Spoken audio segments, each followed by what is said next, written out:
सकते हैं। इस लेक्चर्स में हम पढ़ेंगे MCQ पार्ट 4। जैसा कि आपको पता है हम 3 MCQ के पार्ट पहले ही ले आ चुके हैं, ठीक है, उसको आप पढ़िए। उसमें हमने 55 क्वेश्चंस कवर कर लिए हैं। आज हम क्वेश्चन नंबर 56 से अपना नेक्स्ट वीडियो स्टार्ट करेंगे, ठीक है। तो हमारा 56 क्वेश्चन क्या है? हमारा क्वेश्चन ये है, contraction of demand is the result of. जब डिमांड में कॉन्ट्रैक्शन आता है, ठीक है, तो वो किसका रिजल्ट होता है, ठीक है। तो इसका आंसर होगा हमारा पहला ऑप्शन क्या दिया है, decrease in number of consumers. नहीं, नंबर ऑफ कंज्यूमर्स कम नहीं होते हैं। Increase in the price of the commodity concern. Yes, उस पर्टिकुलर कॉमोडिटी का क्या हो जाता है, प्राइस बढ़ जाता है। इस वजह से डिमांड में क्या हो जाती है, कॉन्ट्रैक्शन आ जाती है। Increase in the price of other goods. नहीं, अदर गुड्स के प्राइस पे बढ़ने पे कोई असर नहीं आता है। Decrease in the income of purchaser, इसका भी कोई इफेक्ट नहीं होता है। जब उस पर्टिकुलर कमोडिटी की जब प्राइस बढ़ती है तभी क्या होता है, डिमांड में कॉन्ट्रैक्शन आता है। यहाँ पे contraction in demand contraction of demand पूछा है, डिक्रीज इन डिमांड नहीं पूछा है। दैट्स वाइज हम लोग इसको क्या करेंगे, प्राइस से कोरिलेट करेंगे। अगर डिक्रीज इन डिमांड पूछा होता तो हम लोग इसके अदर फैक्टर्स को भी लेते, ठीक है। हेंस इसका आंसर क्या होगा, option B is the right answer, increase in the price of the commodity concern. हम अपना इसका सॉल्यूशन पढ़ लेते हैं। इसका सॉल्यूशन क्या है, इसका सॉल्यूशन बोल रहा है contraction of demand is the result of increase in the price of the commodity concern, ठीक है। कॉन्ट्रैक्शन, अगर डिमांड में कॉन्ट्रैक्शन हो रहा है तो इसका रिजल्ट क्या आएगा, उस कॉमोडिटी की प्राइस क्या हो रही है, बढ़ रही है। The demand for a commodity changes due to change in price, ठीक है। किसी भी कॉमोडिटी की डिमांड कब चेंज होती है, जब उसकी पर्टिकुलर की प्राइस में चेंजेस आते हैं। It is called extension and contraction of demand. इसी को हम लोग बोलते हैं एक्सटेंशन या contraction of demand. When there is decrease in price of commodity there is a increase in demand, ठीक है। अगर किसी भी पर्टिकुलर कॉमोडिटी की प्राइस घटती है तो उसको हम लोग बोलते हैं डिमांड बढ़ रही है ऑफ दैट कॉमोडिटी, ठीक है। तो यही पर्टिकुलर चीज़ है जो मैंने आपको समझाई, वो इसमें भी समझाया गया है, तो आप इसको एक बार अच्छे से रीड कर लेना। नेक्स्ट क्वेश्चन है हमारा, according to M. Kalecki the true measure of the degree of monopoly power is the, ठीक है। जो हमारे M. कलेक्ची हैं उनके हिसाब से जो मोनोपोली है उसकी रियल पावर क्या है, ठीक है। Degree of monopoly power is, monopoly में क्या पावर होती है, रियल पावर। तो इसमें होता है ratio between price and marginal cost. नहीं, वेट अ मिनट, इसमें पूछा गया है जो डिग्री ऑफ मोनोपोली पावर है वो कितनी होती है, तो इसमें ratio between price and marginal cost. इसमें जो मार्जिनल कॉस्ट होता है, प्राइस होता है, उसका रेशियो क्या होता है, मेन इंपॉर्टेंस रखता है। तो ये हमारा सही आंसर है, ठीक है। Extent of monopolistic profit enjoyed by the monopolistic, ये उतना हद तक सही नहीं है। Cross elasticity of demand of the product of the monopolistic, ये भी सही नहीं है। Price change by the monopolist minus marginal cost of production, ये भी उतना सही नहीं है। हमारा क्या, ratio between price and marginal cost, जो मार्जिनल कॉस्ट है और प्राइस है उन दोनों में क्या होता है, रेशियो मेन इंपॉर्टेंस रखता है। Hence option A is a right answer, ठीक है। इसका सॉल्यूशन हम एक बार पढ़ लेते हैं। According to M. Kalecki the true measure of the degree of monopoly power is the ratio between price and marginal cost. जब हम मोनोपोली की पावर जानना चाहते हैं तो हम क्या करेंगे, प्राइस और प्रोडक्शन कॉस्ट में क्या करेंगे, मार्जिनल कॉस्ट में हम क्या करेंगे, रेशियो निकालेंगे। Monopoly is the form of market organisation in which there is a single form selling a commodity for which there is no close substitute. जैसा कि हम लोग जानते हैं मोनोपोली किस टाइप का मार्केट होता है, जहाँ पे सिर्फ एक सिंगल सेलर होता है और उस पर्टिकुलर प्रोडक्ट के कोई सब्स्टिट्यूट गुड्स नहीं होते हैं, फॉर एग्जांपल इलेक्ट्रिसिटी, ठीक है। तो मुझे लगता है कि आपको ये समझ में आ गया होगा। नेक्स्ट क्वेश्चन है हमारा, price of a product is determined in a free market by. जो किसी भी प्रोडक्ट का प्राइस होता है वो फ्री मार्केट में कौन डिटरमाइन करता है, ठीक है। Demand of the product, supply of the product, both demand and supply the government, ठीक है। ये तो हमारे दोनों डिमांड और सप्लाई दोनों ही फैक्टर क्या करते हैं, प्राइस ऑफ द प्रोडक्ट में बहुत ज़्यादा इंपॉर्टेंस रखते हैं, ठीक है। सिर्फ डिमांड नहीं होगा, सिर्फ सप्लाई ऑफ द प्रोडक्ट नहीं होगा तो गवर्नमेंट भी नहीं होगा, क्योंकि यहाँ फ्री मार्केट की बात की जा रही है। तो उस मार्केट में क्या होगा, डिमांड और सप्लाई पे ही पूरा प्राइस क्या करेगा, बेस करेगा, ठीक है। Hence option C is a right answer, okay. इसका एक बार हम लोग सॉल्यूशन पढ़ लेते हैं। Price of a product is determined in free market by both demand and supply in microeconomics. Supply and demand in an economic model of price determination in market.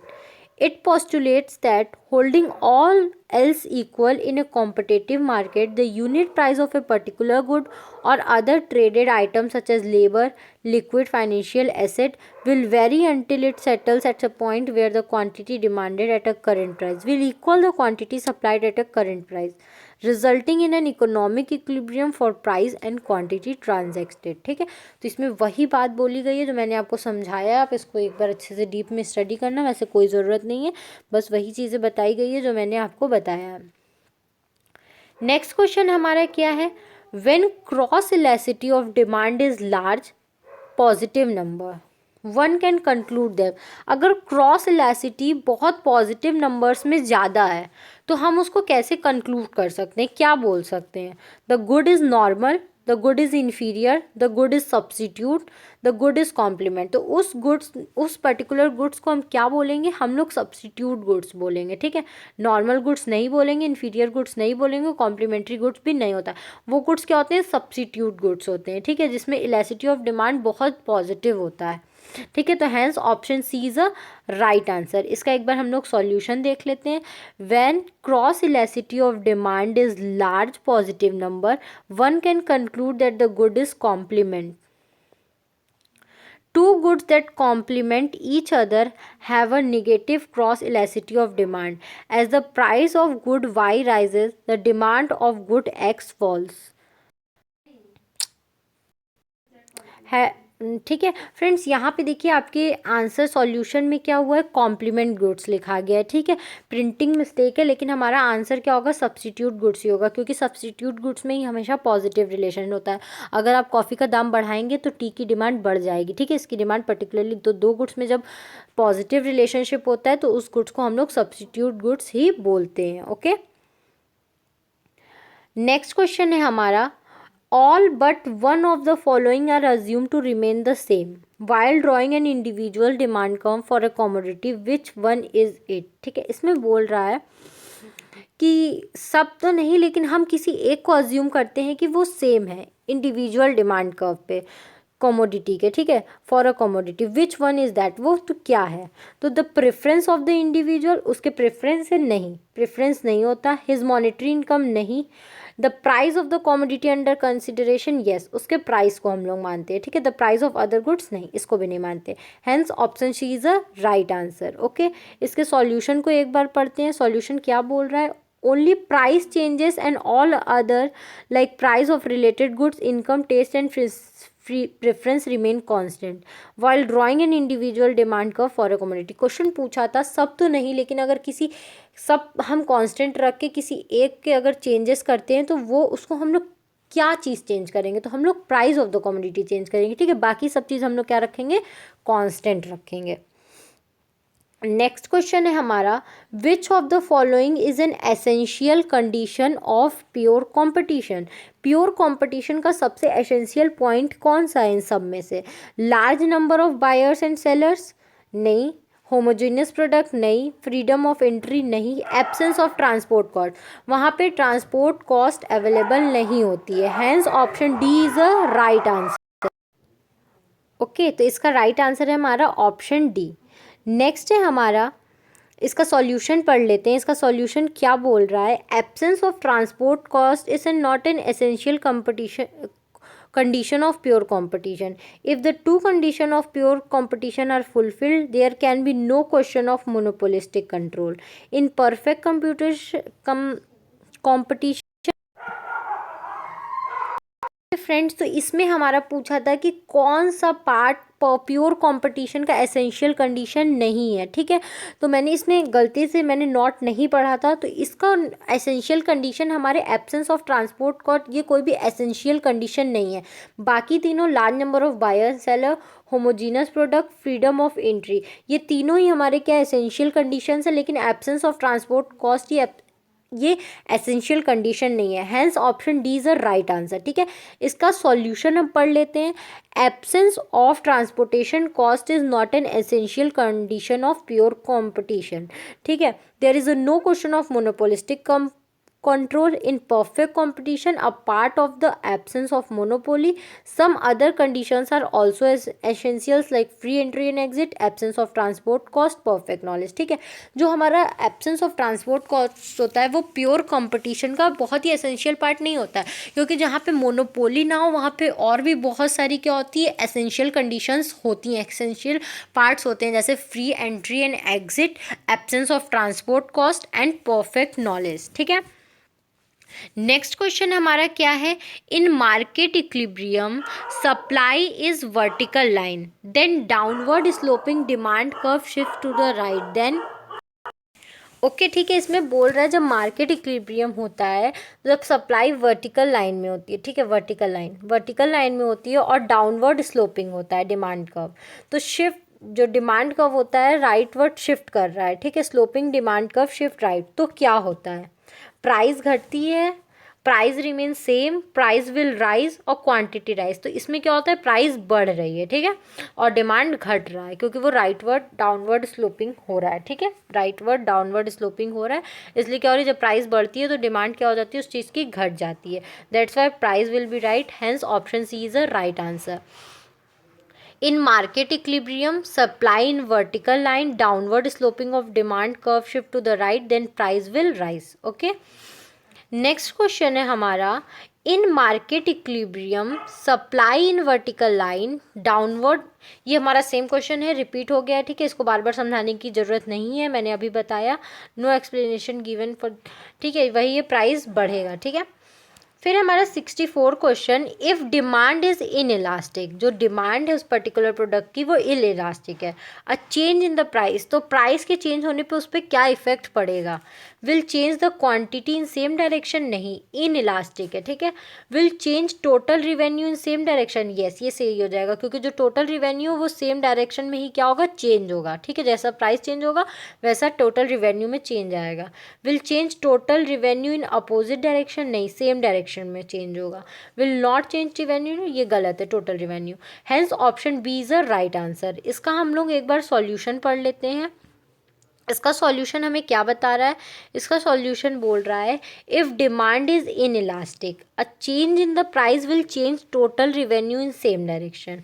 अगर demand in elastic है तो price के change होने से total revenue भी उसी direction में क्या होगा, चेंज होगा. When demand is price inelastic, a given percentage change in price result in a smaller percentage change in demanded. अगर प्राइस इनइलास्टिक है तो अगर प्राइस में चेंज हो रहा है, ठीक है, तो स्मॉलर परसेंटेज चेंज क्या हो रहा है, क्वांटिटी डिमांडेड में भी चेंज होगा. That implies the total revenue will move in the direction of the price change. ठीक है, इसका मतलब होता है कि जो हमारी टोटल रिवेन्यू वो उसी प्राइस के हिसाब से क्या करने लगेगी, मूव करने लगेगी. And increase in price will increase total revenue. अगर हम प्राइस बढ़ रही है तो इसका मतलब है टोटल रिवेन्यू भी बढ़ रहा है. And reduction in price will reduce. और अगर प्राइस घट रही है तो उनका टोटल रिवेन्यू भी क्या हो जाएगा, घट जाएगा. ठीक है, तो होप आपको ये क्वेश्चन समझ में आया होगा, इसलिए इसका आंसर है बी. नेक्स्ट क्वेश्चन है हमारा, which one of the following pairs of the commodity is an example of substitute.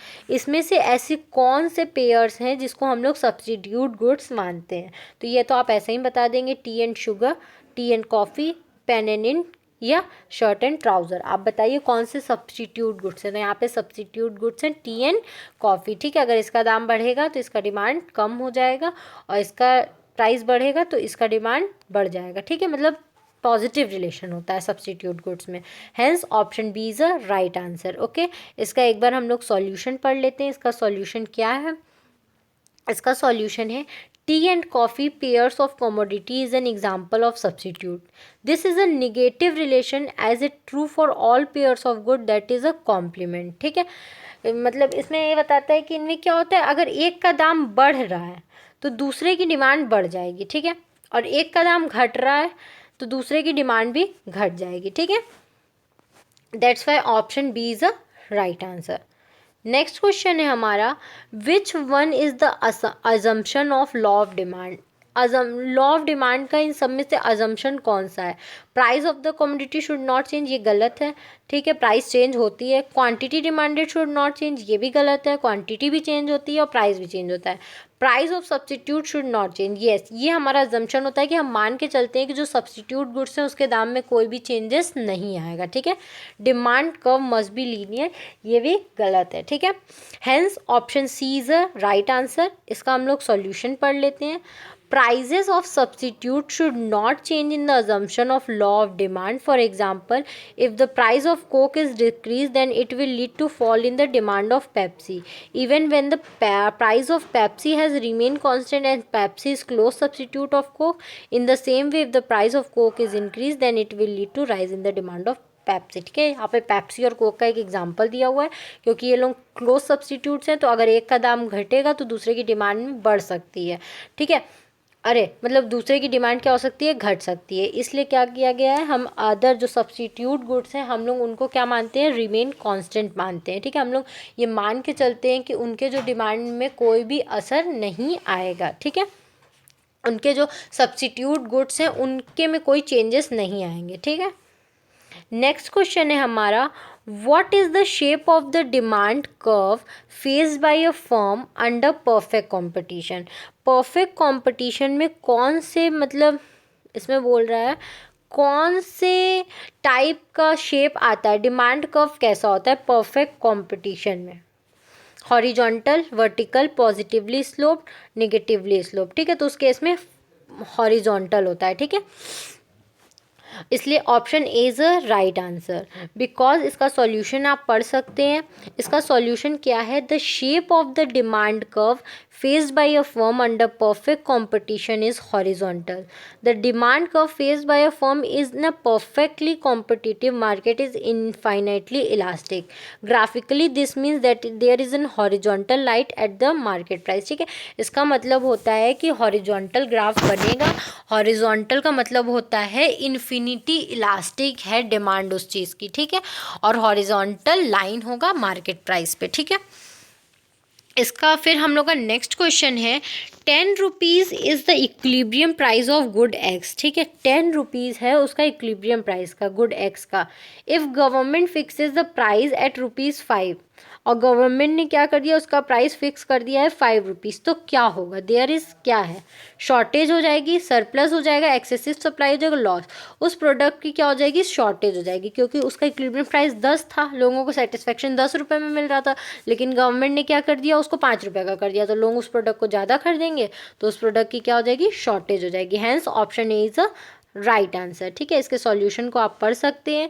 इसका सॉल्यूशन क्या है, 10 rupees is the equilibrium price good for X, if the government fixes the price at ₹5 there is a shortage, ठीक है। उसका equilibrium price 10 रुपये था, लेकिन government ने उसको 5 रुपये कर दिया, तो उस पर्टिकुलर पॉइंट पे क्या हो जाएगी, उस गुड्स की शॉर्टेज हो जाएगी।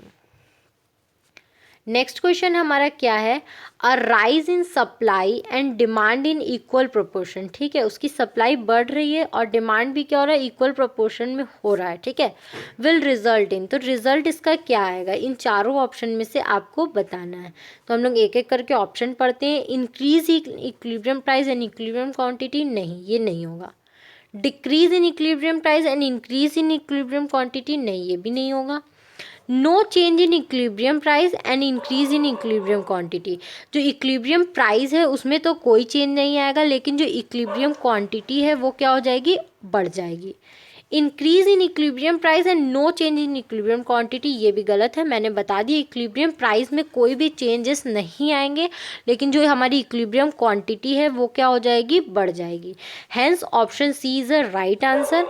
आप इसका सॉल्यूशन एक बार पढ़ सकते हैं। इसका सॉल्यूशन क्या बोल रहा है, इसका सॉल्यूशन बोल रहा है a rise in the supply and demand in equal proportion.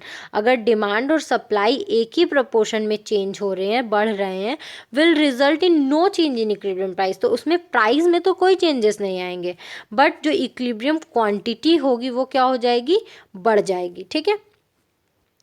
Next and last question है हमारा, Zubair has a special taste of college canteen hot dogs. ठीक है, मतलब जुबैर को उस कॉलेज अपने कॉलेज के कैंटीन के हॉट डॉग्स बहुत पसंद है। The owner of the canteen double the price of hot dog. जो ओनर था उस कैंटीन का उसने क्या कर दिया, हॉट डॉग के दाम डबल कर दिए। Zubair did not respond to the increase in price and kept on demanding the same quantity of hot dog. His demand for hot dog is, Zubair को उसके प्राइस से कोई फ़र्क नहीं पड़ा और वो जितना रोज़ खाता था, जितना वो डिमांड करता था, उसने उतना ही डिमांड किया। तो उसकी डिमांड किस टाइप की डिमांड है, उसकी जो हॉट डॉग की डिमांड है वो किस टाइप की डिमांड है, तो वो हमारा परफेक्टली इलास्टिक तो नहीं है, वो परफेक्टली इन इलास्टिक है। ठीक है, कि प्राइस की जितनी भी बढ़ने घटने से उसके डिमांड पे क्या हो रहा है, कोई फ़र्क नहीं पड़ रहा है। ठीक है, इलास्टिक भी नहीं है और लेस इलास्टिक भी नहीं है। Hence option B is a right answer. Okay, आप लोग इसका सॉल्यूशन पढ़ सकते हैं। इसका सॉल्यूशन क्या है, Zubair has a special taste of college canteen hot dogs. The owner of the canteen double the prices of hot dog. Zubair did not respond to the increase in the prices and kept on demanding the same quantity of hot dogs. His demand for hot dogs is perfectly inelastic. ठीक है, उसको कोई फ़र्क नहीं पड़ा price के बढ़ने या घटने से, और उसने क्या किया, सेम क्वांटिटी में ही क्या किया, डिमांड किया। और जितना खाता था उतना ही खाया, उसका प्राइस चाहे जितना बढ़ा या चाहे जितना भी घटा। तो इस टाइप के को हम लोग कर्व को बोलते हैं, इस टाइप के डिमांड को हम लोग बोलते हैं परफेक्टली इन इलास्टिक डिमांड। तो मैं उम्मीद करती हूँ कि आपको मेरे ये लेक्चर्स पसंद आए होंगे। अगर आपको फिर भी कहीं भी कोई भी दिक्कत है तो आप मुझे कमेंट सेक्शन में कमेंट करके पूछ सकते हैं, अपना रिव्यू मेरे साथ शेयर